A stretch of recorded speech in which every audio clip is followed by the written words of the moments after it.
প্রায় 20 কোটি বাঙালির প্রত্যেকটা মানুষের মনে রাখে এটা। কারণ হচ্ছে মারা যাওয়ার পরে কি একজন মানুষ হচ্ছে তার আধ্যাত্মিক কারণ আত্মার টানে একজন মানুষ কবরে জিয়ারত করতে আসে। কারণ কি কারণে আসে? এখন আমরা দেখছি যে রাত 3টা 4টা বাজে অনেক ইসলামিক স্কলার এখানে আইসা কবরে জিয়ারত করছে, ওনাদেরকেও ঢুকতে দেয় নাই।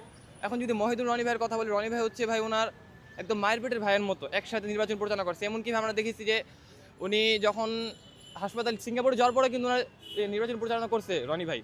তাকে মানুষ কতটা ভালোবাসলে, কতটা আন্তরিকতা থাকলে এরকম কাজ করতে পারে। সেই মানুষটা যখন তার ভাইয়ের কবর জিয়ারত করতে আসছে, তখন তাকে পর্যন্ত ঢুকতে দেয় নাই। তাকে ঢুকার জন্য এত সিকিউরিটি কেন লাগবে?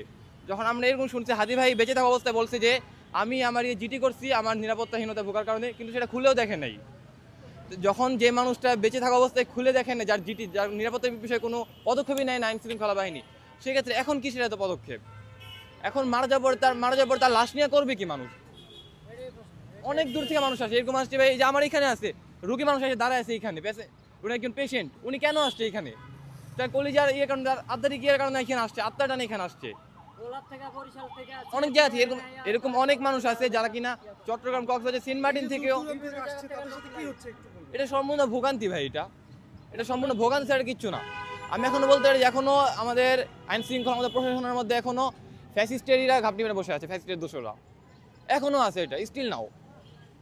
এখন এর বিরুদ্ধে যদি আমরা কেউ একসাথে আলোচনা না তুলি, আমরা কথা না বলি, তাহলে এটা আগামীতে থেকেই যাবে, এটা কখনই করা যাবে না। এটা এখন দেখেন ইনকিলাব মঞ্চের যখন তারা করতেছে, আন্দোলন করতেছে, আমরা কিন্তু এখানে যারা বর্তমানে পলিটিক্যাল দলগুলো আছে তারা চাইলে কিন্তু করতে পারে। এখন যদি জামাত একটা বড় দল, তারেক রহমান, এই বিএনপি একটা বড় দল, তারা যদি বলতো যে না আমরা আপনাদের সাথে থাকবো, আপনারা এগিয়ে যান, অবশ্যই এটা আর জোরদার হতো। এটা হাদি ভাইয়ের বিচার এই নির্বাচন আগে অবশ্যই হতো, কিন্তু এখন হচ্ছে না কেন? তারা সবাই নিজের পার্সোনালি নিয়ে ব্যস্ত, নির্বাচন প্রচারণা নিয়ে। যখন এই যে তারেক রহমান যেদিন আসলো, হোক উনি দেশের ভারপ্রাপ্ত চেয়ারম্যান, তো কি হয়েছে? So what? সবার আগে এখানে হচ্ছে আমাদের হাদি ভাইয়ের কবর